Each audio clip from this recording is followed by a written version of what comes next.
Saya ingin mengajak Anda lebih mendarat lagi, memasuki tahapan apa yang harus dilakukan oleh seorang pemimpin perubahan, atau Anda di tengah-tengah ingin memimpin perubahan atau menggerakkan perubahan. Setelah melihat perubahan-perubahan, sejarah perubahan-perubahan dan action perubahan di seluruh dunia, maka dapat disimpulkan bahwa perubahan itu melalui 3 tahapan. Yang pertama itu adalah melihat, seeing, melihat. Yang kedua adalah moving, bergerak. Dan yang terakhir adalah menyelesaikan atau finishing. Saudara-saudara sekalian, perubahan itu tidak ada yang menyuruh, melainkan ada orang yang terpanggil. Tidak bisa misalnya saya mengatakan, Anda deh lakukan perubahan, Anda lakukan perubahan. Terus dia bergerak melakukan perubahan karena disuruh. Come on. Tokoh-tokoh perubahan bukanlah orang yang disuruh, melainkan orang yang melihat, orang yang terpanggil, orang yang terbebani. Faktanya hampir semua kejadian-kejadian besar di dunia tidak dimulai dari banyak orang, melainkan dimulai dari sedikit orang. Jadi orang yang terbebani yang memiliki interaksi dengan banyak orang. Sedikit orang, tapi dia menciptakan dampak yang sangat besar. Dalam sejarah apa yang saya sebutkan sebagai perang dingin atau runtuhnya tembok Berlin, Anda melihat sendiri, itu hanya tokoh sedikit, tidak ada yang nyuruh dan mereka berinisiatif. Apakah itu namanya Matthias Schraff? Apakah itu namanya Gorbachev, apakah itu Ronald Reagan maupun Margaret Thatcher. Dan mereka semua berjanji dalam dirinya. Ini sudah sangat meletihkan. Suatu ketika saya akan menjadikan diri saya pemimpin dan saya akan melakukan sesuatu. Bahkan seorang anak usia 18 tahun, Matthias Schraff, dia sudah melakukan perubahan. Jadi pertama-tama itu adalah orang yang mampu melihat. Jadi kita bagi 3, melihat, bergerak, menyelesaikan. Saya ajak Anda terlebih dahulu membahas yang pertama, melihat. Ini tantangan yang sudah dimulai dari awal abad ini, dimulai dari sejarah para nabi-nabi besar. Kalau Anda rajin membuka kitab suci, apapun agama Anda, maka Anda akan menemukan di situ. Semua agama bicaranya perubahan. Dan nabi-nabi besar Anda itu semua adalah tokoh perubahan. Mereka memperbaharui kehidupan, memperkenalkan Tuhan yang Maha Esa itu kepada kita. Dengan cara yang macam-macam. Tetapi apakah mereka mengalami kemudahan? Tentu tidak. Kita lihat Nabi Muhammad hijrah. Hijrah adalah simbol perubahan. Kita lihat Nabi Isa disalib, wafat disalibkan karena melakukan perubahan. Dan apa yang terjadi sepanjang hari karya-karya perubahan mereka? Mereka dihujat, mereka diludahi, mereka ditimpuk, mereka diuji, mereka dicemooh, mereka dihina, mereka diancam dengan segala macam. Maka jangan heran kalau nabi-nabi besar dalam sejarahnya juga kita menemukan ada suasana di mana itu adalah suasana emosi, suasana marah. Karena memang berhadapan dengan kaum bebal yang sudah dikasih lihat, diberi petunjuk, dikasih kesempatan untuk membaca, melihat dengan bukti-bukti yang sangat kuat yang datang dari Tuhan Yang Maha Esa. Tetapi mereka menyangkal. Jadi di sini kita melihat mata dibukakan, tetapi sebagian besar orang pada tahap pertama itu gagal melihat. Sering dikatakan 90% orang yang melihat gagal melihat.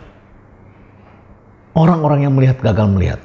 Sebab melihat itu bukan cuma dengan mata, bukan juga dengan kacamata, tetapi melihat segala sesuatu itu juga dengan pikiran kita. Di sini ada memori, di sini ada rekaman, di sini ada tradisi, di sini ada kebiasaan. Di sekitar sini ada aspek-aspek sosiologis orang-orang di sekitar kita yang belum tentu bisa melihat dengan kacamata yang sama dengan kita. Dan mereka bisa menghalangi kita. Jadi, bisa jadi orang yang sudah melihat gagal melihat. Dan terhadap cara melihat ini, saya ingin memberitahu Anda. Ada 3 jenis mata di sini. Mata yang pertama itu kita sebut sebagai mata persepsi. Perception. Dan orang seringkali mengatakan perception is reality. Saya masih ingat ketika dulu saya kuliah di Illinois mengambil program PhD. Saya duduk di sebuah kelas yang diasuh oleh seorang social psychologist terkenal. Dia adalah ahli kerumunan. Suatu ketika saya dikasih sebuah paper dan dikasih sebuah eksperimen. Dan ini adalah kajian yang dilakukan oleh seorang peneliti, suami istri di sebuah negara di Afrika. Menggunakan simpanse. Simpanse yang baru melahirkan, direkam, ada videonya, dan di situ ada beberapa bayinya. Yang menjadi pertanyaan, mengapa bayi-bayi simpanse itu yang matanya masih tertutup, masih dalam keadaan seperti ini, tetapi bisa dengan mudah menuju titik, yaitu puting susu ibunya? Jawabnya adalah, karena kita semua punya rekaman masa lalu, memori yang diwariskan dari orang tua kepada anak. Dan anak-anak yang baru lahir mempunyai persepsi yang tumbuh pertama kali adalah temperatur. Jadi puting susu ibu itu adalah titik di mana temperatur tertinggi yang menarik mulut anak-anak kemudian mencapai tempat itu untuk survive. Kemudian persepsi manusia dari temperatur naik sedikit. Cahaya. Dari cahaya naik lagi sedikit. Barangkali adalah rupa atau bentuk. Dari situ kemudian jarak. Dari situ gerakan. Anda masih ingat kan waktu kecil main bola dengan orang dewasa, kaki orang dewasa pura-pura tendang ke kiri, kita lari ke kiri.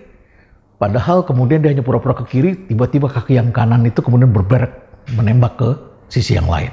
Dan kita jatuh, terkecoh. Karena kita belum mempunyai persepsi yang kuat terhadap gerakan. Artinya, manusia harus melatih saraf-saraf matanya untuk melihat dan membaca dan mendapatkan intuisi. Kalau orang seperti ini, dia akan melakukan ini. Kalau dia bergerak begini, dia akan begini. Mulutnya begini, dia akan berucap begini. Oh, dia marah. Oh, dia senang. Kita mempunyai mata persepsi.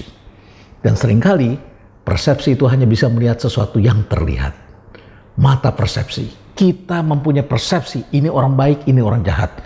Ini orang suci, ini orang kotor. Dan seterusnya. Ini adalah mata yang terendah. Orang yang mampu melihat dengan mata persepsi adalah orang yang melihat dengan mata terendah.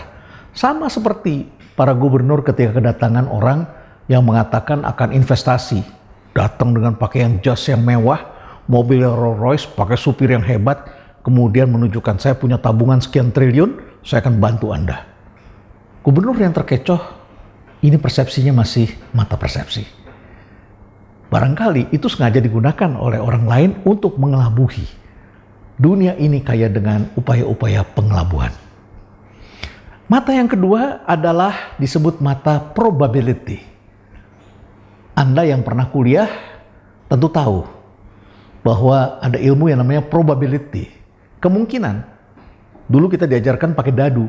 Jadi kalau dadu dilempar kemungkinannya dadu 1, 2, atau 3 sampai 6. Itu kesempatan keluarnya adalah 1/6. Dibagi rata.